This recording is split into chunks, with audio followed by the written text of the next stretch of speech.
ਮੁੱਲ ਬਖਸ਼ੀਸ ਅਮੁੱਲ ਨੀਸਾਨ। ਉਹ ਰੱਬ ਦੇ ਪਿਆਰੇ ਜੋ ਨਾਮ ਗਿਆਨ ਦੀ ਬਖਸ਼ੀਸ਼ ਕਰਦੇ ਨੇ ਉਹ ਵੀ ਅਮੋਲਕ ਨੇ। ਵੱਡੇ ਤਾਂ ਹਨ ਸਾਡੇ ਸਤਿਗੁਰ ਜਿਹੜੇ ਨਾਮ ਦੀ ਬਖਸ਼ੀਸ਼ ਕਰਦੇ ਨੇ, ਸਤਿਗੁਰੂ ਮਹਾਰਾਜ। ਉਹਨਾਂ ਦਾ ਜਿਹੜਾ ਅਮੁੱਲ ਨੀਸਾਨ, ਉਹਨਾਂ ਦਾ ਜਿਹੜਾ ਪ੍ਰਗਟ ਹੋਣਾ ਉਹ ਵੀ ਅਮੋਲਕ ਹੈ। ਨੀਸਾਨ ਤੋਂ ਭਾਵ ਪ੍ਰਗਟ।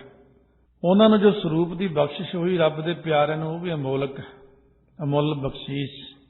ਉਹਨਾਂ ਦਾ ਜਸ ਰੂਪੀ ਨਿਸ਼ਾਨ ਤੋਂ ਭਾਵ ਝੰਡਾ ਵੀ ਅਮੋਲਕ ਹੈ, ਕਿਉਂ ਉਹਨਾਂ ਦੇ ਉੱਤੇ ਕਿਰਪਾ ਹੁੰਦੀ ਹੈ।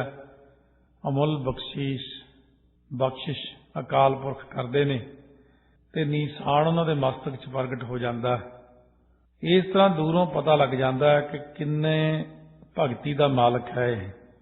ਸੰਗਤ ਵਿੱਚ ਬੈਠੇ ਆਪਾਂ ਦੇਖੀਏ ਸਾਰਿਆਂ ਨੂੰ, ਆਪਾਂ ਨੂੰ ਤਾਂ ਪਤਾ ਨਹੀਂ ਲੱਗਣਾ ਕੌਣ ਬੈਠਾ, ਪਰ ਜਦੋਂ ਕਿਸੇ ਵਾਹਿਗੁਰੂ ਦੀ ਕਿਰਪਾ ਵਾਲੇ ਜਗਿਆਸੂ ਨੇ ਦੇਖਿਆ, ਹਾਂ ਬਈ ਸੰਗਤ ਵਿੱਚ ਅੱਜ ਆਏ ਸੀ 5-6 ਜਾਣੇ, 2 ਜਾਣੇ, 3 ਜਾਣੇ, ਜਿਨ੍ਹਾਂ ਦੇ ਮਸਤਕ ਤੇ ਉਹ ਮਣੀ ਹੈ ਤੇਰੀ, ਨਿਸ਼ਾਨ ਹੈ ਜਿਨ੍ਹਾਂ ਦੇ ਮਸਤਕ ਤੇ, ਨਾਮ ਰੂਪ ਨਿਸ਼ਾਨ। ਪਰਵਾਨਾ ਵੀ ਅਮੋਲਕ ਹੈ, ਉਪਦੇਸ਼ ਰੂਪ ਨਿਸ਼ਾਨ ਤੋਂ ਭਾਵ ਨਗਾਰਾ ਵੀ ਤੇਰਾ ਅਮੋਲਕ ਹੈ। ਅਮੁੱਲ ਕਰਮ ਅਮੁੱਲ ਫੁਰਮਾਨ। ਉਹਨਾਂ ਦਾ ਜਿਹੜਾ ਕਰਮ ਤੋਂ ਭਾਵ ਕਰਤੱਵ ਕਰਨਾ, ਅਨੁਗ੍ਰਹ ਕਰਨਾ, ਬਖਸ਼ਿਸ਼ ਕਰਨੀ, ਉਹ ਵੀ ਅਮੋਲਕ ਹੈ। ਉਹਨਾਂ ਉੱਤੇ ਜਿਹੜੀ ਕਿਰਪਾ ਹੋਈ ਆ ਉਹ ਵੀ ਅਮੋਲਕ ਹੈ। ਅਤੇ ਜੀਵਾਂ ਦੇ ਉੱਤੇ ਜਿਹੜਾ ਫੱਫੇ ਔਂਕੜ ਲਾ ਕੇ ਬੋਲਣਾ, ਫੁਰਮਾਨ ਹੁਕਮ ਕਰਦੇ ਨੇ, ਉਹ ਵੀ ਅਮੋਲਕ ਹੈ। ਪਰਮੇਸ਼ਰ ਦਾ ਜੋ ਹੁਕਮ ਆਪ ਮੰਨਦੇ ਨੇ ਉਹ ਵੀ ਅਮੋਲਕ ਹੈ। ਫੁਰਮਾਨ ਤੇਰਾ ਸਿਰੈ ਉੱਪਰ ਫਿਰ ਨਾ ਕਰਤ ਵਿਚਾਰ, ਜਿਵ ਹੋਵੇ ਫੁਰਮਾਨ ਉਹ ਵੇਖਾ ਉਹਨਾਂ ਨਦਰ ਨਾ ਆਵੇ ਬਹੁਤਾ ਇਹ ਵਿਡਾਣ। ਇਸ ਕਰਕੇ ਅਮੁੱਲ ਬਖਸ਼ਿਸ਼ ਵੀ ਅਮੋਲਕ ਹੈ, ਫੁਰਮਾਨ ਵੀ ਵਾਹਿਗੁਰੂ ਦਾ ਅਮੋਲਕ ਹੈ। ਇਹ ਅੰਦਰ ਅੰਦਰ ਆਪਣੇ ਆਪ ਕੁਛ ਬਾਣੀ ਪੜ੍ਹਦਿਆਂ ਸੋਝੀ ਪੈਦਾ ਹੁੰਦੀ ਹੈ। ਬਾਣੀ ਪੜ੍ਹਦਿਆਂ ਜੀਵ ਨੂੰ, ਕਿਉਂਕਿ ਦੱਸਿਆ ਨਾ ਕਿ ਜਦ ਤੱਕ ਉਸ ਲਾਈਨ ਦੇ ਵਿੱਚ ਪ੍ਰਵੇਸ਼ ਨਹੀਂ ਨਾ ਕਰਦਾ ਉਦੋਂ ਤੱਕ ਉਹ ਗੱਲ ਉਹਦੀ ਬਣਦੀ ਹੀ ਨਹੀਂ। ਇਹ ਅਮੁੱਲ ਕਰਮ ਅਕਾਲ ਪੁਰਖ ਤੋਂ ਚੱਲਦਾ ਹੈ। ਅਕਾਲ ਪੁਰਖ ਜੀ ਜਿਹੜੀ ਕਰਮ ਬਖਸ਼ਿਸ਼ ਕਰਦੇ ਨੇ ਨਾ ਉਹ ਅਮੋਲਕ। ਅਕਾਲ ਪੁਰਖ ਨੇ ਬਖਸ਼ਿਸ਼ ਕੀ ਕੀਤੀ? ਜਿਹੜਾ ਸਤਿਗੁਰੂ ਰੂਪ ਧਾਰਿਆ। ਸਤਿਗੁਰੂ ਨੇ ਕਿਰਪਾ ਕੀ ਕੀਤੀ? ਕਰਮ ਕੀ ਕੀਤਾ? ਜਾਂ ਧੁਰ ਕੀ ਬਾਣੀ ਪ੍ਰਗਟ ਕੀਤੀ। ਉਹਨਾਂ ਨੇ ਕੀ ਪ੍ਰਗਟ ਕੀਤਾ? ਅੱਗੇ ਧੁਰ ਕੀ ਬਾਣੀ ਦੇ ਰਾਹੀਂ ਅੰਮ੍ਰਿਤ ਪ੍ਰਗਟ ਕੀਤਾ, ਖੰਡੇ ਬਾਟੇ ਦਾ। ਕਈ ਕਹਿੰਦੇ ਕਿ ਕਿੱਥੇ ਲਿਖਿਆ ਗੁਰੂ ਗ੍ਰੰਥ ਸਾਹਿਬ 'ਚ ਅੰਮ੍ਰਿਤ ਛਕਣਾ? ਬਹੁਤ ਸਾਰੇ ਲੋਕ ਐਸਾ ਵੀ ਪ੍ਰਸ਼ਨ ਕਰਦੇ ਨੇ। ਸੋ ਇੱਕ ਜਿਵੇਂ ਬਜ਼ੁਰਗ ਸੀ, ਬਹੁਤ ਜ਼ਿਆਦਾ ਪੜ੍ਹਿਆ ਲਿਖਿਆ, ਅੰਗਰੇਜ਼ਾਂ ਟਾਈਮ DC ਰਿਹਾ ਸੀ ਇੰਡੀਆ 'ਚ। ਮੈਂ ਕਿਹਾ ਹੁਣ ਤਾਂ ਅੰਮ੍ਰਿਤ ਛਕ ਲਓ, 80 ਸਾਲ ਦੀ ਉਮਰ ਹੋ ਗਈ। ਉਂਗਲੀ ਜੀ ਖੜੀ ਕਰਕੇ ਕਹਿਣਾ ਨਾਨਕ ਅੰਮ੍ਰਿਤ ਏਕ ਹੈ, ਦੂਜਾ ਅੰਮ੍ਰਿਤ ਨਾ ਹੈ। ਮੈਂ ਕਿਹਾ ਇਹ ਤਾਂ ਗੱਲ ਠੀਕ ਹੈ, ਅੰਮ੍ਰਿਤ ਤਾਂ ਇੱਕੋ ਹੀ ਆ। ਮੈਨੂੰ ਇਉਂ ਦੱਸੋ, ਜੇ 5 ਪਿਆਰੇ ਅਰਦਾਸ ਕਰਕੇ, ਬਾਟਾ ਰੱਖ ਕੇ, ਜਲ ਪਾ ਕੇ, ਪਤਾਸੇ ਪਾ ਕੇ, ਅਰਦਾਸ ਕਰਕੇ ਖੰਡਾ ਫੇਰੀ ਜਾਣ, 15-15 ਮਿੰਟ 5 ਜਾਣੇ ਖੰਡਾ ਫੇਰ ਕੇ ਖੜੇ ਹੋ ਜਾਣ, ਕੀ ਅੰਮ੍ਰਿਤ ਤਿਆਰ ਹੋ ਜੂ? ਕਹਿੰਦੇ ਨਾ। ਮੈਂ ਕਿਹਾ ਅੰਮ੍ਰਿਤ ਤਿਆਰ ਕਦੋਂ ਹੁੰਦਾ? ਜਦੋਂ 5 ਬਾਣੀਆਂ ਪੜ੍ਹਦੇ ਨੇ। 5 ਬਾਣੀਆਂ ਪੜ੍ਹ ਕੇ ਹੀ ਅੰਮ੍ਰਿਤ ਤਿਆਰ ਹੁੰਦਾ। ਫਿਰ ਉਹ ਅੰਮ੍ਰਿਤ ਬਾਣੀ ਦਾ ਹੀ ਅੰਮ੍ਰਿਤ ਹੋਇਆ ਨਾ, ਵੱਖਰਾ ਤਾਂ ਨਾ ਹੋਇਆ ਉਹਦੇ ਨਾਲੋਂ। ਉਹ ਇੱਕ ਗੁਰਾਂ ਨੇ ਵਿਧੀ ਬਣਾਈ ਸੀ, ਜਿਹੜੀ ਪਹਿਲੇ 9 ਸਰੂਪਾਂ ਤੋਂ ਬਾਅਦ 10ਵੇਂ ਪਾਤਸ਼ਾਹ ਨੇ ਪ੍ਰਗਟ ਅਕਾਲ ਪੁਰਖ ਦੇ ਹੁਕਮ ਅਨੁਸਾਰ ਕੀਤੀ। ਪਹਿਲਿਆਂ ਨੇ ਨੀਂਹ ਰੱਖੀ, ਦੂਜਿਆਂ ਨੇ ਉਸ ਮਕਾਨ ਨੂੰ ਹੋਰ ਵੱਡਾ ਬਣਾਇਆ। ਚਲਦਿਆਂ ਉਹਦੇ ਵਿੱਚ 5ਵੇਂ ਪਾਤਸ਼ਾਹ ਨੇ ਸ਼ਹੀਦੀ ਪਾ ਕੇ ਹੋਰ ਮਜ਼ਬੂਤ ਕੀਤਾ। 6ਵੇਂ ਨੇ ਖੰਡਾ ਖੜਕਾਇਆ, 7ਵੇਂ ਨੇ ਜਾਪ ਕਰਾਏ, 8ਵੇਂ ਨੇ ਆਪਣੀ ਕੁਰਬਾਨੀ ਦੇਤੀ ਲੋਕਾਂ ਵਾਸਤੇ, 9ਵੇਂ ਨੇ ਸੀਸ ਦਿੱਤਾ। ਫਿਰ ਗੁਰਸਿੱਖਾਂ ਦੇ ਵੀ ਵਿੱਚ ਕੁਰਬਾਨੀਆਂ ਹੋਈਆਂ। ਫਿਰ 10ਵੇਂ ਪਾਤਸ਼ਾਹ ਮਹਾਰਾਜ ਨੂੰ ਜੋ ਹੁਕਮ ਸੀ ਅਕਾਲ ਪੁਰਖ ਦਾ ਕਿ ਹੁਣ ਖੰਡੇ ਬਾਟੇ ਦਾ ਅੰਮ੍ਰਿਤ ਛਕਾਓ ਬਾਣੀ ਪੜ੍ਹ ਕੇ। ਅਤੇ ਅਕਾਲ ਦੀਆਂ ਬਾਣੀਆਂ ਜਾਪ ਸਾਹਿਬ, ਸਵਈਏ, ਚੌਪਈ ਸਾਹਿਬ, ਇਹ ਅਕਾਲ ਬਾਣੀ। ਔਰ ਇਤਨਾ ਗਲਤ ਪੁੱਠਾ ਮਾਰਗ ਚਲਾਇਆ ਸੰਸਾਰ ਨੇ, ਇੰਨੇ ਗਲਤ ਪਾਸੇ ਚੱਲ ਪਏ ਨੇ ਕਿ ਕਦੇ ਕਦੇ ਤਾਂ ਸੋਚੀਦਾ ਵੀ ਜਿਹੜੀ ਇਹਦੀ ਸਜ਼ਾ ਹੋਊਗੀ ਉਹ ਕਿੰਨੀ ਭਾਰੀ ਹੋਊਗੀ। ਮਹਾਰਾਜ ਕਹਿੰਦੇ ਐਸੀ ਸਜ਼ਾ ਦੇਵਾਂਗਾ ਯਾਦ ਰੱਖਣਗੇ। ਇਸ ਕਰਕੇ ਬੜੀ ਭਿਆਨਕ ਚੀਜ਼ ਬਣ ਸਕਦੀ ਜਿਹੜੀ ਇਹਨਾਂ ਬਾਣੀਆਂ ਉੱਤੇ ਕਿੰਤੂ ਹੋ ਰਿਹਾ ਨਾ, ਕਿਉਂਕਿ ਪਤਾ ਹੀ ਨਹੀਂ, ਫੀਲਡ 'ਚ ਨਹੀਂ ਹੈ ਬੰਦਾ ਉਸ ਵਿੱਚ। ਇਹ ਫੀਲਡ ਤੋਂ ਬਾਹਰ ਹੀ ਬੰਦੇ ਰੌਲਾ ਪਾਈ ਜਾ ਰਹੇ ਨੇ, ਆਹ ਨਹੀਂ ਠੀਕ, ਆਹ ਨਹੀਂ ਠੀਕ। ਜਦੋਂ ਉਹਦੇ ਵਿੱਚ ਪ੍ਰਵੇਸ਼ ਕਰਦੇ ਆ ਨਾ ਫੀਲਡ ਵਿੱਚ, ਫੇਰ ਪਤਾ ਲੱਗਦਾ ਵੀ ਇਹ ਤਾਂ ਸੱਚਮੁੱਚ ਹੀ ਸਾਰਾ ਕੁਝ ਠੀਕ ਹੈ, ਜੋ ਗੁਰਾਂ ਦਾ ਕਰਮ ਕੀਤਾ ਹੋਇਆ ਉਹ ਠੀਕ ਹੈ, ਗਲਤ ਨਹੀਂ ਹੈ ਉਹਦੇ ਵਿੱਚ ਕੋਈ। ਪਰ ਇਸ ਗੱਲ ਨੂੰ ਉਦੋਂ ਤੱਕ ਨਹੀਂ ਇਨਸਾਨ ਦੇਖ ਸਕਦਾ ਜਦੋਂ ਤੱਕ ਉਹਦਾ ਅੰਦਰਲਾ ਨੇਤਰ ਨਹੀਂ ਖੁੱਲ੍ਹਦਾ, ਉਹਨੂੰ ਗਿਆਨ ਨਹੀਂ ਹੋ ਸਕਦਾ ਇਨਸਾਨ ਨੂੰ। ਮਨੁੱਖ ਆਪਣੀ ਬੁੱਧੀ ਦੇ ਰਾਹੀਂ ਰੌਲਾ ਪਾ ਰਿਹਾ ਹੈ, ਪਰ ਸੱਚਾਈ ਦੱਸਣਾ ਵੀ ਤਾਂ ਫਰਜ਼ ਹੈ ਨਾ। ਕੱਲ ਨੂੰ ਕੋਈ ਇਹ ਨਾ ਕਹੇ ਕਿ ਸਾਨੂੰ ਸੱਚ ਨਹੀਂ ਸੀ ਦੱਸਿਆ। ਸੱਚਾਈ ਤਾਂ ਫਿਰ ਇਹੀ ਆ ਕਿ ਜੋ ਗੁਰਾਂ ਦੀ ਕਿਰਤ ਹੈ ਉਹਦੇ ਤੇ ਕਿੰਤੂ ਨਹੀਂ ਹੈ ਸਾਡਾ, ਸਭ ਸੱਚ ਹੀ ਸੱਚ ਹੈ। ਮਹਾਰਾਜ ਦੀ ਕਿਰਪਾ ਦਾ ਸਦਕਾ ਹੀ ਹੈ ਸਾਰਾ ਕੁਝ। ਇਸ ਕਰਕੇ ਜਦੋਂ ਇਸ ਚੀਜ਼ ਵਿੱਚ ਮੈਂ ਇਹ ਕਹਿਣਾ ਪ੍ਰਵੇਸ਼ ਹੋਵਾਂਗੇ ਤਾਂ ਪਤਾ ਲੱਗੇਗਾ। ਵਿਆਖਿਆ ਕਈ ਚੀਜ਼ਾਂ ਦੀ ਕਰਨੀ ਔਖੀ ਹੋ ਜਾਂਦੀ ਹੈ। ਜਿਵੇਂ ਆਪਾਂ ਗੱਲ ਕਰਦੇ ਹਾਂ ਅਕਾਲ ਸ਼ਕਤੀ, ਇਹ ਅਕਾਲ ਸ਼ਕਤੀ ਜਾਂ ਚੰਡੀ ਜਾਂ ਕੁਦਰਤ, ਆ ਗੁਰਬਾਣੀ ਹੀ ਹੈ ਅਕਾਲ ਸ਼ਕਤੀ। ਇਸੇ ਨੂੰ ਅਕਾਲ ਸ਼ਕਤੀ ਕਿਹਾ। ਇਹ ਗੁਰਬਾਣੀ ਨਾਲ ਹੀ ਭਲਾ ਹੋਣਾ। ਧੁਰ ਕੀ ਬਾਣੀ ਆਈ, ਇਹ ਆਈ ਤੋਂ ਭਾਵ ਦੂਈ ਕੁਦਰਤ ਸਾਜੀ ਹੈ। ਅਕਾਲ ਨੇ ਜਿਹੜੀ ਬਾਣੀ ਉਚਾਰਨ ਕੀਤੀ ਹੈ ਉਹ ਧੁਰ ਕੀ ਬਾਣੀ ਆਈ ਹੈ। ਵਿੱਚ ਕਰਤਾ ਪੁਰਖ ਖਲੋਆ, ਵਾਲ ਨਾ ਵਿੰਗਾ ਹੋਆ। ਸੋ ਇਸ ਕਰਕੇ ਮਹਾਰਾਜ ਸੱਚੇ ਪਾਤਸ਼ਾਹ ਕਹਿੰਦੇ ਨੇ ਇਹ ਅਕਾਲ ਪੁਰਖ ਦੀ ਬਾਣੀ ਆਈ ਹੈ। ਉਹ ਬਾਣੀ ਮਾਤਾ ਰੂਪ ਹੈ, ਬਾਣੀ ਨੇ ਸਾਡਾ ਭਲਾ ਕਰਨਾ ਹੈ। 10ਵੇਂ ਪਾਤਸ਼ਾਹ ਦੇ ਮੁਖ ਵਿੱਚੋਂ 2 ਅੱਖਰ ਨਿਕਲਿਆ, ਉਹ ਗੁਰਤਾ ਗੱਦੀ ਦੇ ਮਾਲਕ ਨੇ। ਜੋ ਅੱਖਰ ਨਿਕਲ ਗਿਆ ਹੈ ਨਾ ਉਹ ਬਿਲਕੁਲ ਸੱਤ ਹੀ ਸੱਤ ਹੈ ਬਸ। ਤਾਂ ਸਤਿਗੁਰੂ ਮਹਾਰਾਜ ਕਹਿੰਦੇ ਨੇ ਅਮੁੱਲ ਹੀ ਬਖਸ਼ਿਸ਼ ਹੈ, ਅਮੋਲਕ ਹੀ ਫੁਰਮਾਨ ਹੈ।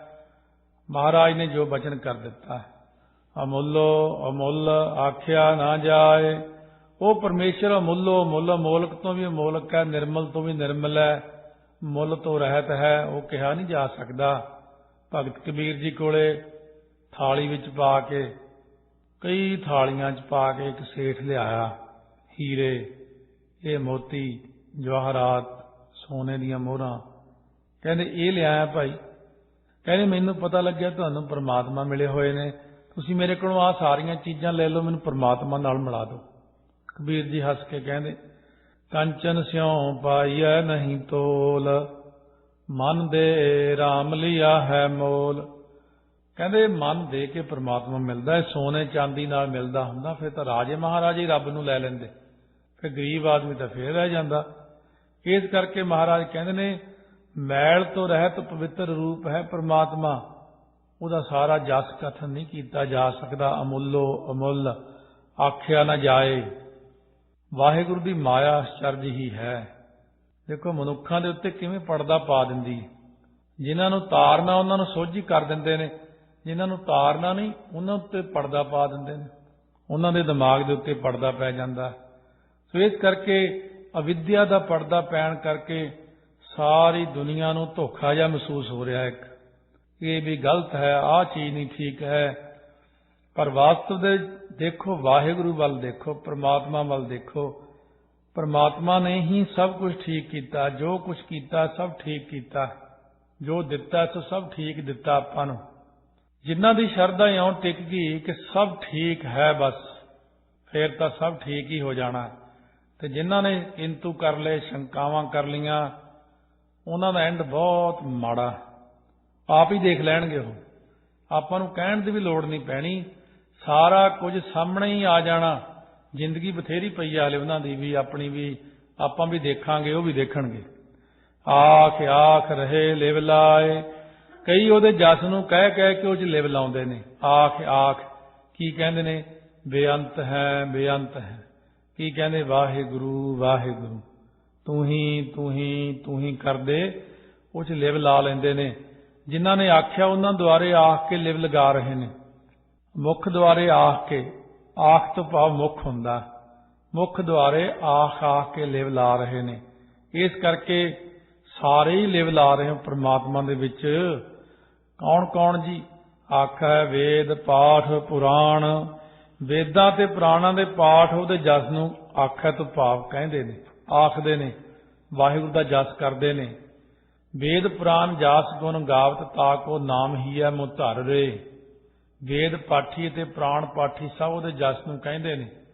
ਆਖੈ ਪੜ੍ਹੇ ਕਰਹਿ ਵਖਿਆਣ। ਵੇਦ ਅਤੇ ਪੁਰਾਣਾਂ ਨੂੰ ਪੜ੍ਹ ਕੇ ਜੋ ਵਿਖਿਆਨ ਕਰਦੇ ਨੇ ਉਹ ਵੀ ਉਹਦੇ ਜਸ ਨੂੰ ਕਹਿੰਦੇ ਨੇ। ਪੜ੍ਹਨ ਵਾਲੇ ਵਿਦਿਆਰਥੀ ਅਤੇ ਵਿਖਿਆਨ ਕਰਨ ਵਾਲੇ ਪੰਡਿਤ ਵੀ ਉਹਦਾ ਜਸ ਕਰਦੇ ਨੇ। ਮਹਾਰਾਜ ਕਹਿੰਦੇ ਉਹਦਾ ਜਸ ਕਿਹੜਾ ਨਹੀਂ ਕਰਦਾ, ਸਭ ਕਰਦੇ ਨੇ। ਆਖੈ ਬਰਮੇ ਆਖੈ ਇੰਦ। ਬ੍ਰਹਮੇ ਵੀ ਉਹਦੇ ਜਸ ਨੂੰ ਗਾਉਂਦੇ ਨੇ, ਆਖਦੇ ਨੇ। ਇੰਦ ਤੋਂ ਭਾਵ ਵਿਸ਼ਨੂੰ ਵੀ, ਇੰਦਰ ਰਾਜਾ ਵੀ, ਇੰਦ ਨਾਮ ਚੰਦਰਮਾ ਦਾ ਵੀ ਹੈ, ਉਹ ਵੀ ਜਸ ਗਾਉਂਦਾ ਉਹਦਾ। ਇਹ ਵੱਖੋ ਵੱਖਰੇ ਹੁੰਦੇ ਨੇ। ਇੰਦ ਜਿੱਥੇ ਆ ਜੇ ਅੱਖਰ, ਇੰਦ ਇੰਦਰ ਦੇਵਤਾ ਵੀ ਹੁੰਦਾ, ਇੰਦ ਚੰਦਰਮਾ, ਇੰਦ ਵਿਸ਼ਨੂੰ, ਤਿੰਨਾਂ ਦਾ ਹੀ ਨਾਮ ਬਣ ਜਾਂਦਾ। ਸੋ ਬ੍ਰਹਮਾ ਇੱਕ ਹੈ ਜਾਂ ਬਹੁਤ ਸਾਰੇ, ਕਿਉਂਕਿ ਇੱਕ ਇੱਕ ਬ੍ਰਹਿਮੰਡ ਦਾ ਵੱਖੋ ਵੱਖਰਾ ਬ੍ਰਹਮਾ ਹੋਣ ਕਰਕੇ ਕਰੋੜਾਂ ਹੀ ਬ੍ਰਹਮੇ ਨੇ, ਕਰੋੜਾਂ ਹੀ ਸ਼ਿਵ ਜੀ ਨੇ, ਕਰੋੜਾਂ ਹੀ ਵਿਸ਼ਨੂੰ ਨੇ, ਕਰੋੜਾਂ ਹੀ ਸੂਰਜ ਨੇ, ਕਰੋੜਾਂ ਹੀ ਤਾਰੇ ਨੇ, ਕਰੋੜਾਂ ਹੀ ਚੰਦਰਮਾ ਨੇ। ਅਲੱਗ-ਅਲੱਗ ਬ੍ਰਹਿਮੰਡ ਹੈ। ਜਿੱਥੇ ਆਪਾਂ ਬੈਠੇ ਇਹ ਬ੍ਰਹਿਮੰਡ ਇੱਕ, ਇਸ ਤੋਂ ਉੱਤੇ ਜਾ ਕੇ ਫੇਰ ਇਹੋ ਜਿਹੀ ਇੱਕ ਬ੍ਰਹਿਮੰਡ ਫੇਰ ਹੈ, ਇਸ ਤੋਂ ਉੱਤੇ ਜਾ ਕੇ ਫੇਰ ਇਹੋ ਜਿਹੀ ਇੱਕ ਹੋਰ ਹੈ। ਕੋਈ ਅੰਤ ਹੈ?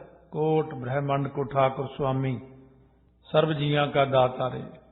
ਮਹਾਰਾਜ ਕਹਿੰਦੇ ਨੇ ਪੰਜਵੇਂ ਪਾਤਸ਼ਾਹ, ਕੋਟ ਬਿਸ਼ਨ ਕੀਨੇ ਅਵਤਾਰ। ਕੋਟ ਬ੍ਰਹਿਮੰਡ ਜਾ ਕੇ ਧਰਮਸਾਲ, ਕੋਟ ਮਹੇਸ਼ ਉਪਾਏ ਸਮਾਹੇ, ਕੋਟ ਬ੍ਰਹਮੇ ਜਗ ਸਾਜਣ ਲਾਏ। ਦੁਰਗਾ ਕੋਟ ਜਾ ਕੇ ਮਰਦਨ ਕਰੈ। ਕਰੋੜਾਂ ਦੁਰਗਾ ਤਾਂ ਉਹਦੇ ਸਿਰਫ ਮਰਦਨ ਤੋਂ ਭਾਵ ਸਰੀਰ ਨੂੰ ਮਾਲਸ਼ੀ ਕਰਦੀਆਂ, ਭਾਵ ਦੀ ਭਾਵਨਾ ਨਾਲ ਸੇਵਾ ਕਰਦੀਆਂ ਨੇ।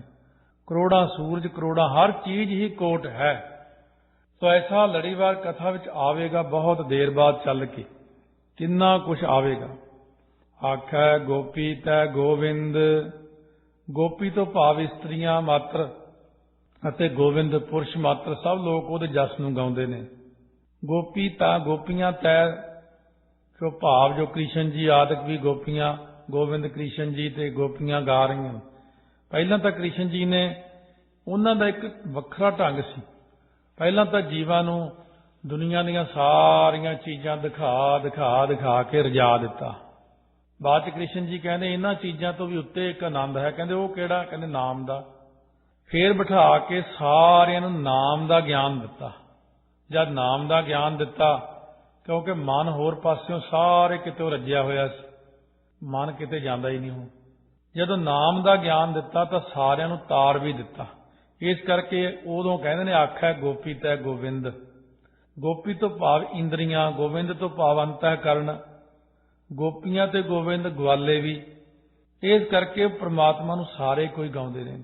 ਆਖੈ ਈਸ਼ਰ ਆਖੈ ਸਿੱਧ। ਈਸ਼ਰ ਸ਼ਿਵ ਜੀ, ਉਹ ਵੀ ਉਹਦੇ ਜਸ ਨੂੰ ਕਰਦਾ, ਪਰਮਾਤਮਾ ਦੇ ਜਸ ਨੂੰ ਕਰਦਾ। ਸਿੱਧੋ ਤੁਸੀਂ ਵੀ ਉਹਦੇ ਜਸ ਨੂੰ ਕਰਦੇ ਹੋ। ਆਖੈ ਕੇਤੇ ਕੀਤੇ ਬੁੱਧ। ਕਿੰਨੇ ਬੁੱਧੀਮਾਨ ਲੋਕ ਨੇ ਉਹਦੇ ਜਸ ਨੂੰ ਗਾਉਣ ਵਾਲੇ। ਬੁੱਧ ਵੀ ਉਹਦੇ ਜਸ ਨੂੰ ਗਾਉਂਦਾ। ਮਹਾਤਮਾ ਬੁੱਧ, ਬੁੱਧ ਆਦਿਕ ਜੋ 9 ਗ੍ਰਹਿ ਨੇ ਉਹ ਵੀ ਉਹਦੇ ਜਸ ਨੂੰ ਗਾਉਂਦੇ ਨੇ। ਆਖੈ ਦਾਨਵ ਆਖੈ ਦੇਵ। ਦਾਨਵ ਕਹਿੰਦੇ ਦੈਂਤ ਨੂੰ, ਦੈਂਤ ਵੀ ਗਾਉਂਦੇ ਨੇ। ਦੇਵ ਤੋਂ ਭਾਵ ਦੇਵਤੇ ਵੀ ਗਾਉਂਦੇ ਨੇ। ਆਖੈ ਸੁਰ ਨਰ ਮੁਨ ਜਨ ਸੇਵ। ਸੁਰ ਜਿਹੜੇ ਨੇ ਉਹ ਵੀ ਗਾਉਂਦੇ ਨੇ। ਸੁਰ ਉਹਨਾਂ ਨੂੰ ਕਹਿੰਦੇ ਜੋ ਪੁੰਨ ਕਰਮਾਂ ਕਰਕੇ ਬਣੇ ਹੋਣ। ਦੇਵਤੇ ਉਹਨਾਂ ਨੂੰ ਕਹਿੰਦੇ ਜੋ ਬ੍ਰਹਮਾ ਨਾਲ ਪੈਦਾ ਹੋਏ। 2 ਪ੍ਰਕਾਰ ਦੇ ਹੁੰਦੇ ਨੇ। ਸੋ ਜਿਹੜੇ ਬਹੁਤ ਪੁੰਨ ਕਰਮ ਕਰਕੇ ਫਿਰ ਸੁਰ ਬਣ ਜਾਂਦੇ ਨੇ। ਸ਼ੁੱਧ ਬਿਰਤੀ ਹੋਣੀ, ਪੁੰਨ ਬਹੁਤੇ ਕਰ ਲਏ ਪਰ ਭਗਤੀ ਨਾ ਕੀਤੀ। ਭਗਤੀ ਵੱਖਰੀ ਲਾਈਨ ਹੈ, ਪੁੰਨ ਕਰਨੇ ਇੱਕ ਅਲੱਗ ਚੀਜ਼ ਹੈ। ਪੁੰਨ ਕਰਕੇ ਸੁਰ ਬਣ ਗਿਆ। ਸੋ ਮਨੁੱਖ, ਮੁਨੀ ਜਨ ਅਤੇ ਮਹਾਤਮਾ, ਸੇਵ ਸ਼ੈਵੀ ਮੱਤ ਵਾਲੇ, ਸੇਵਾ ਕਰਨ ਵਾਲੇ ਸੇਵਕ, ਇਹ ਸਾਰੇ ਉਹਦੇ ਜਸ ਨੂੰ ਕਹਿੰਦੇ ਨੇ। ਸੋ ਇਸ ਕਰਕੇ ਮਹਾਰਾਜ ਸੱਚੇ ਪਾਤਸ਼ਾਹ ਕਹਿੰਦੇ ਨੇ ਸਾਰੇ ਸੁਰਦੇਵ। ਸੁਰਦੇਵ ਕੌਣ? ਇੰਦਰ ਰਾਜਾ, ਬ੍ਰਹਸਪਤੀ ਆਦਿਕ ਸਭ ਗਾਉਂਦੇ ਨੇ। ਕੇਤੇ ਆਖੈ ਆਖਣ ਪਾਏ। ਕਿਤਨੇ ਤਾਂ ਆਖ ਰਹੇ ਨੇ, ਕਿੰਨੇ ਆਖਣ ਨੂੰ ਪਾਹੇ ਪੈਂਦੇ ਨੇ, ਭਾਵ ਜਸ ਕਰਨ ਨੂੰ ਤਿਆਰ ਹੋ ਰਹੇ ਨੇ ਕਿ ਅਸੀਂ ਵੀ ਜਸ ਕਰੀਏ, ਅਸੀਂ ਵੀ ਜਸ ਕਰੀਏ। ਕੇਤੇ ਕਹਿ ਉਠ ਉਠ ਜਾਏ। ਕਿੰਨੇ ਪਰਮੇਸ਼ਰ ਦੇ ਜਸ ਨੂੰ ਕਹਿ ਕੇ ਆਖ ਕੇ ਉੱਠ ਕੇ ਤੁਰੇ ਜਾਂਦੇ ਨੇ ਦੁਨੀਆ ਚੋਂ, ਭਾਵ ਚੜ੍ਹਾਈਆਂ ਕਰ ਜਾਂਦੇ ਨੇ, ਸਰੀਰ ਛੱਡ ਜਾਂਦੇ ਨੇ। ਕਿੰਨੇ ਜੋ ਕਹਿਣ ਵਾਲੇ ਹੋ ਕੇ ਈਸ਼ਵਰ ਦੇ ਜਸ ਨੂੰ ਕਹਿੰਦੇ ਨੇ, ਉਹਨਾਂ ਦਾ ਉੱਠ ਜਾਣ ਵਾਲਾ ਸੰਸਾਰ ਉੱਠ ਜਾਂਦਾ। 2 ਤਰ੍ਹਾਂ ਦਾ ਉੱਠਣਾ ਹੁੰਦਾ। ਇੱਕ ਤਾਂ ਦੁਨੀਆ ਚੋਂ ਹੀ ਉੱਠ ਗਿਆ, ਇੱਕ ਦੁਨੀਆ ਤੋਂ ਮਨ ਹੀ ਉੱਠ ਗਿਆ। ਜਦੋਂ ਦੁਨੀਆ ਤੋਂ ਮਨ ਉੱਠ ਗਿਆ, ਸਰੀਰ ਕਰਕੇ ਬੈਠਾ, ਉਦੋਂ ਕੀ ਹੋਇਆ? ਉਦੋਂ ਉੱਪਰ ਨੂੰ ਉੱਠ ਗਿਆ। ਕਿੱਧਰ ਨੂੰ? ਵਿਕਾਰਾਂ ਤੋਂ। ਗਰਦਨ ਤੋਂ ਉੱਪਰਲੇ ਪਾਸੇ ਜਿੰਨਾ ਸਿਰ ਹੈ, ਇਹਦੋਂ ਥੱਲੇ ਹੀ ਸਾਰੇ ਵਿਕਾਰ ਨੇ ਸਰੀਰ ਦੇ। ਜੋ ਜੋਤ ਹੈ, ਜੋ ਬਖਸ਼ਿਸ਼ ਹੈ, ਸਾਰੀ ਇਸ ਤੋਂ ਉੱਪਰ ਉੱਪਰ ਨੂੰ ਚਲੀ ਨੇ, ਤਾਹਾਂ ਨੂੰ ਉੱਠ ਜਾਂਦੇ ਨੇ। ਗੁਰਦੁਆਰਾ ਲੈ ਭਾਵਨੀ ਇੱਕ ਨਾ 10ਵਾਂ ਦੁਆਰ ਦਿਖਾਇਆ, ਤਹ ਅਨੇਕ ਰੂਪ ਨਾਉ ਨਾਮ ਨਿਤ ਤਿਸਦਾ ਅੰਤ ਨ ਜਾਈ ਪਾਇਆ। ਕਹਿ ਨਾਨਕ ਹਰ ਪਿਆਰਾ ਜੀਓ ਗੁਫਾ ਅੰਦਰ ਰੱਖ ਕੇ ਬਾਜਾ ਪਵਨ ਵਜਾਇਆ। ਇਸ ਕਰਕੇ ਉਹ ਉੱਪਰ ਨੂੰ ਉੱਠ ਜਾਂਦੇ ਨੇ ਬਿਰਤੀ ਵਿੱਚ। ਏਤੇ ਕੀਤੇ ਹੋਰ ਕਰੇ।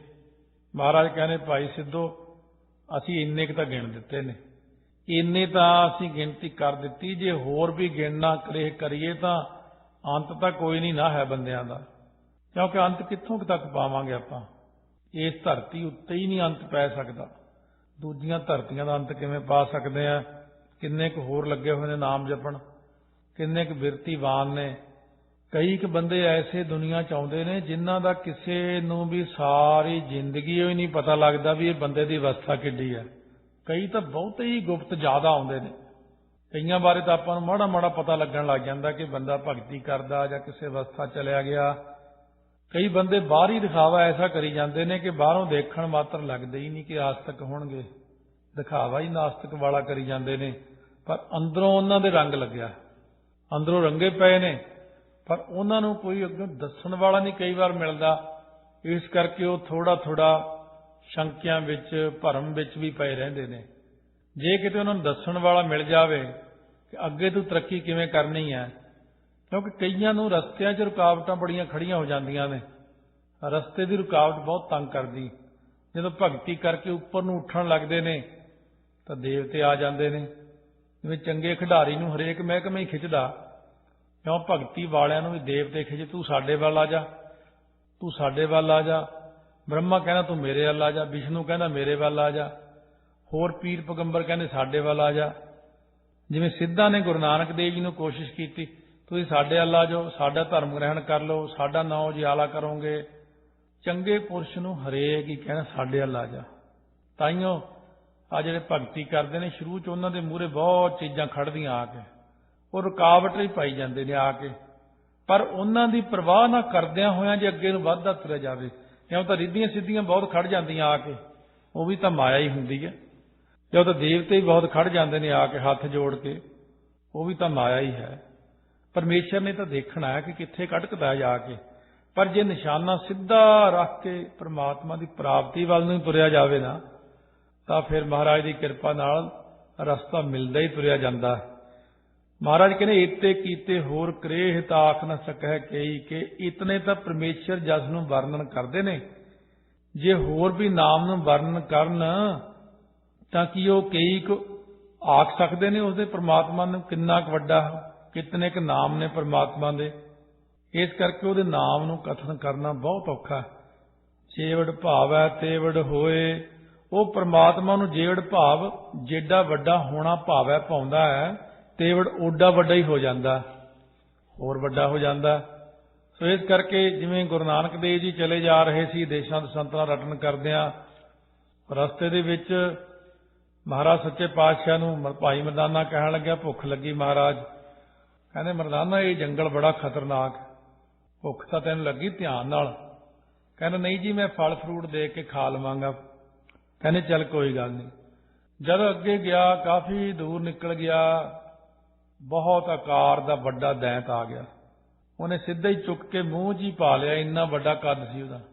ਭਾਈ ਮਰਦਾਨੇ ਨੂੰ ਸਾਬਤਾ ਹੀ ਲੰਘਾ ਗਿਆ, ਗੱਲ ਮੰਨਣ ਯੋਗ ਨਹੀਂ ਹੈ ਆਪਣੇ, ਪਰ ਹੁੰਦੇ ਸੀ। ਗੁਰੂ ਨਾਨਕ ਦੇਵ ਜੀ ਨੂੰ ਤਾਂ ਪਤਾ ਹੀ ਸੀ ਕਿ ਮੈਂ ਇੱਥੇ ਕੀ ਕਾਰਜ ਨੂੰ ਆਇਆ, ਉਧਾਰ ਹੀ ਕਰਨਾ ਸੀ ਉਹਦਾ। ਐਸੀ ਗੱਲ ਆ ਗਈ ਜਿਹੜੀ ਆਪਾਂ ਸੁਣ ਕੇ ਹੀ ਨਹੀਂ ਮੰਨ ਸਕਦੇ। ਉਸ ਦੈਂਤ ਨੇ ਸਾਹਮਣੇ ਆ ਕੇ ਮਹਾਰਾਜ ਨੂੰ ਮੁੱਖ ਵਿੱਚ ਪਾ ਲਿਆ, ਸਾਬਤਾ ਹੀ ਅੰਦਰ। ਮਹਾਰਾਜ ਨੇ ਅੰਦਰ ਆਕਾਰ ਵਧਾ ਲਿਆ, ਉਹ ਦੈਂਤ ਨੇ ਵਧਾ ਲਿਆ, ਫਿਰ ਮਹਾਰਾਜ ਨੇ ਹੋਰ ਵਧਾ ਲਿਆ, ਫਿਰ ਉਹਨੇ ਹੋਰ ਵਧਾ ਲਿਆ। ਦੈਂਤ ਦੀ ਸਮਰੱਥਾ ਮੁੱਕ ਗਈ ਆਕਾਰ ਵਧਾਉਣ ਦੀ। ਮਹਾਰਾਜ ਨੇ ਜਦੋਂ ਬਹੁਤ ਆਕਾਰ ਵਧਾਇਆ, ਕਿੰਨੇ ਕੋਹ ਤੱਕ ਜਾ ਕੇ ਉਹ ਡਿੱਗਿਆ। ਸਤਿਗੁਰੂ ਤਾਂ ਫੇਰ ਪ੍ਰਗਟ ਹੋ ਗਏ ਬਾਹਰ ਹੀ। ਉਹ ਦੈਂਤ ਦਾ ਕਲਿਆਣ ਕਰਨਾ ਕਰਕੇ ਕੌਤਕ ਕਰਨਾ ਪਿਆ ਗੁਰਾਂ ਨੂੰ।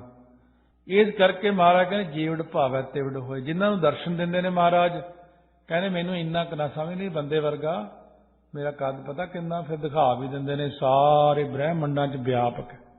कहते मैं कोई आकार वाला नहीं, मैं निरंकार हाँ। निरकार का कोई आकार नहीं हुंदा भाई। नानक जाणै साचा सोए। महाराज कहते वो सच्चा परमात्मा अपनी महिमा नूं आप ही जानदा, वाहिगुरू नूं पता। सिद्ध कहण लगे ਜਿਹੜਾ ਬੰਦਾ ਸ਼ਰਧਾ ਨਾਲ ਵਾਹਿਗੁਰੂ ਨੂੰ ਜਾਣਦਾ ਉਹਨੂੰ ਕੀ ਫਲ ਮਿਲਦਾ। ਮਹਾਰਾਜ ਕਹਿੰਦੇ ਦੇਖੋ ਜੇ ਤਾਂ ਤਰਕਵਾਦੀ ਹੋ ਜੇ ਤੁਹਾਡੇ ਵਾਂਗੂ ਫੇਰ ਤਾਂ ਨਹੀਂ ਕਹਿੰਦੇ ਕੋਈ ਗੱਲ ਬਣਦੀ। ਹਾਂ ਬਈ ਸਿੱਧੋ ਜੇ ਤੁਸੀਂ ਸ਼ਰਧਾ ਚ ਆ ਜਾਓ, ਜੇੜ ਭਾਵੈ ਤੇਵੜ ਹੋਏ, ਉਹਨੂੰ ਜਿੱਡਾ ਵੱਡਾ ਹੋਣਾ ਭਾਵਦਾ ਓਡਾ ਵੱਡਾ ਹੀ ਹੋ ਜਾਂਦਾ। ਫਿਰ ਇਸ ਕਰਕੇ ਵਾਹਿਗੁਰੂ ਅਕਾਲ ਪੁਰਖ ਜਿੱਡਾ ਵੱਡਾ ਕਰਨਾ ਚਾਹੇ ਆਪਣੇ ਪਿਆਰਿਆਂ ਨੂੰ ਓਡਾ ਵੱਡਾ ਹੀ ਕਰ ਲੈਂਦਾ। ਸੋ ਇਸ ਕਰਕੇ ਜੇ ਕੋਈ ਇਹ ਕਹੇ ਕਿ ਮੈਂ ਜਾਣਦਾ, ਇਹ ਨਿਆਣਪੁਣੇ 'ਚ ਕਹਿੰਦੇ ਨੇ ਮੈਂ ਦੱਸ ਸਕਦਾ ਸਾਰਾ ਕੁਝ ਉਸ ਵਾਹਿਗੁਰੂ ਬਾਰੇ। ਮਹਾਰਾਜ ਸੱਚੇ ਪਾਤਸ਼ਾਹ ਕਹਿਣ ਲੱਗੇ ਜੇ ਕੋ ਆਖੈ ਬੋਲ ਵਿਗਾੜ, ਜਿਹੜਾ ਕੋਈ ਬੰਦਾ ਬੋਲ ਵਿਗਾੜ ਹੈ, ਮੂਰਖ ਪੁਰਸ਼ ਹੈ, ਇਹ ਗੱਲ ਨੂੰ ਆਖੇ ਕਿ ਮੈਂ ਪਰਮਾਤਮਾ ਨੂੰ ਸਾਰੇ ਸਮਗਰ ਰੂਪ ਵਿੱਚ ਕਹਿ ਸਕਦਾ, ਮੈਂ ਉਹਦੀ ਮਹਿਮਾ ਨੂੰ ਕਹਿ ਸਕਦਾ, ਮੈਂ ਇਹ ਕਰ ਸਕਦਾ। ਮਹਾਰਾਜ ਕਹਿੰਦੇ ਉਹਨੂੰ ਪਤਾ ਕੀ ਕਿਹਾ ਜਾਂਦਾ, ਤਾਂ ਲਿਖੀਐ ਸਿਰ ਗਾਵਾਰਾ ਗਾਵਾਰ। ਮਹਾਰਾਜ ਕਹਿੰਦੇ ਉਹਨੂੰ ਮੂਰਖਾਂ ਸਿਰ ਮੂਰਖ ਗਾਵਾਰ ਤੋਂ ਭਾਵ ਸ਼੍ਰੋਮਣੀ ਮੂਰਖ ਲਿਖਿਆ ਜਾਂਦਾ। ਸਭ ਤੋਂ ਵੱਡਾ ਮੂਰਖ ਹੈ ਕਹਿੰਦੇ ਉਹ, ਜਿਹੜਾ ਕਹੇ ਕਿ ਮੈਂ ਜਾਣਦਾ, ਮੈਨੂੰ ਪਤਾ।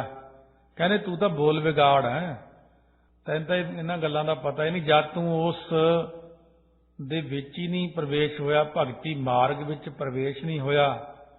ਇਸੇ ਕਰਕੇ ਕਹਿੰਦੇ ਭਗਤਾਂ ਤੇ ਸੰਸਾਰੀਆਂ ਜੋੜ ਕਦੇ ਨਾ ਆਇਆ। ਰੱਬ ਦੇ ਪਿਆਰਿਆਂ ਵਿੱਚ ਤੇ ਆਮ ਲੋਕਾਂ ਵਿੱਚ ਕਦੇ ਆਪਸ ਵਿੱਚ ਜੋੜ ਮੇਲ ਬਣਦਾ ਨਹੀਂ। ਬਹੁਤ ਸਾਰੇ ਲੋਕ ਬਾਹਰੋਂ ਖੜ ਕੇ ਰੌਲਾ ਪਾਉਂਦੇ ਨੇ, ਬਹੁਤ ਸਾਰੇ ਲੋਕ ਅੰਦਰ ਪ੍ਰਵੇਸ਼ ਕਰਦੇ ਨੇ।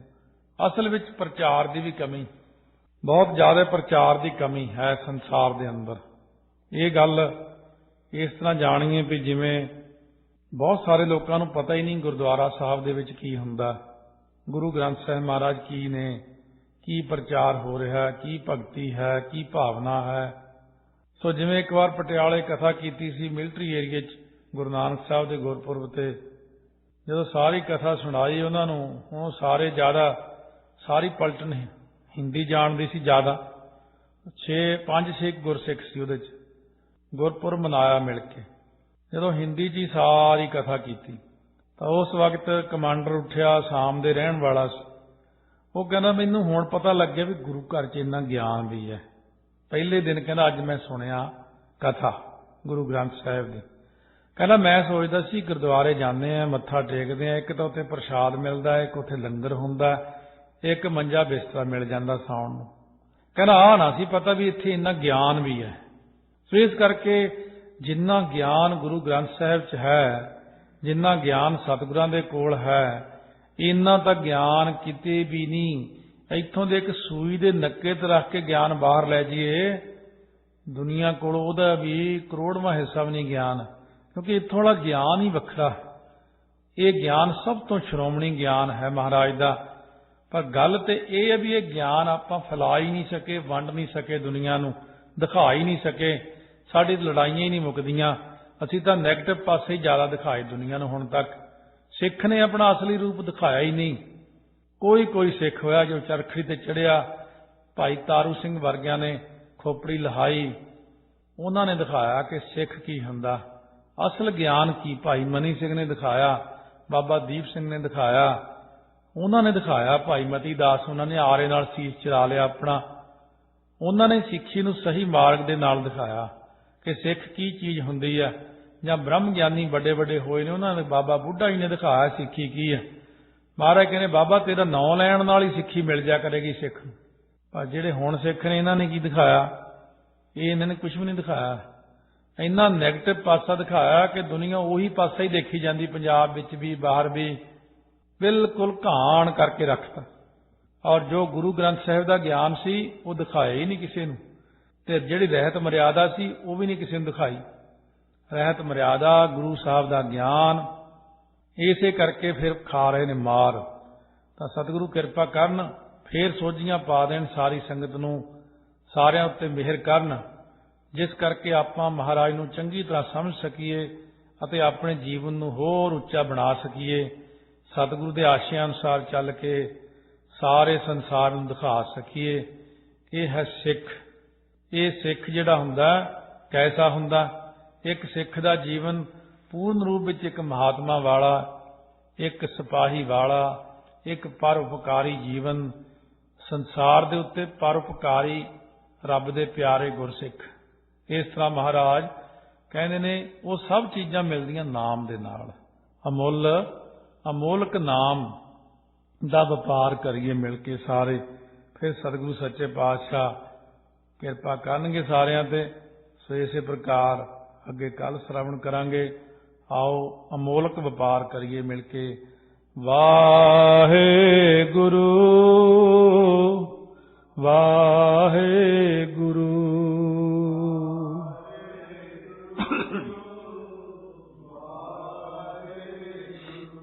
ਵਾਹਿਗੁਰੂ ਵਾਹਿਗੁਰੂ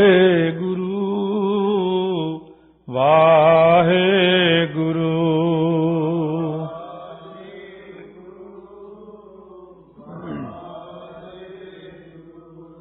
ਵਾਹਿਗੁਰੂ ਵਾਹਿਗੁਰੂ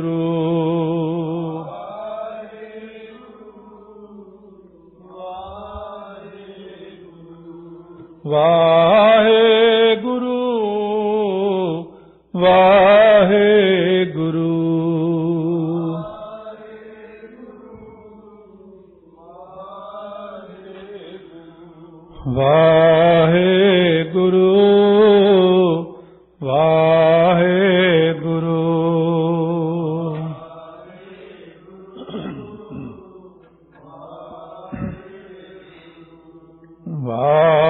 ਵਾਹਿਗੁਰੂ ਵਾਹਿਗੁਰੂ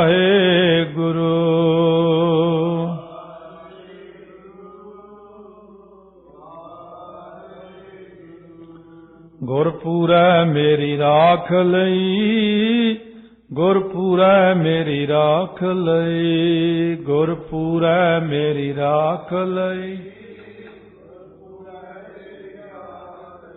ਅੰਮ੍ਰਿਤ ਨਾਮ ਹਿਰਦੈ ਮਹਿ ਦੀਨੋ, ਅੰਮ੍ਰਿਤ ਨਾਮ ਹਿਰਦੈ ਮਹਿ ਦੀਨੋ, ਅੰਮ੍ਰਿਤ ਨਾਮ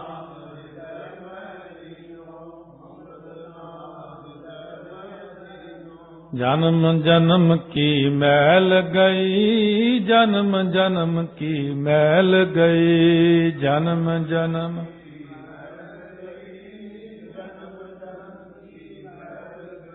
ਵਾਹਿਗੁਰੂ ਵਾਹਿਗੁਰੂ ਵਾਹਿਗੁਰੂ ਵਾਹਿਗੁਰੂ ਵਾਹਿਗੁਰੂ ਵਾਹਿਗੁਰੂ ਵਾਹਿਗੁਰੂ ਵਾਹਿਗੁਰੂ ਵਾਹਿਗੁਰੂ ਵਾਹਿਗੁਰੂ ਵਾਹਿਗੁਰੂ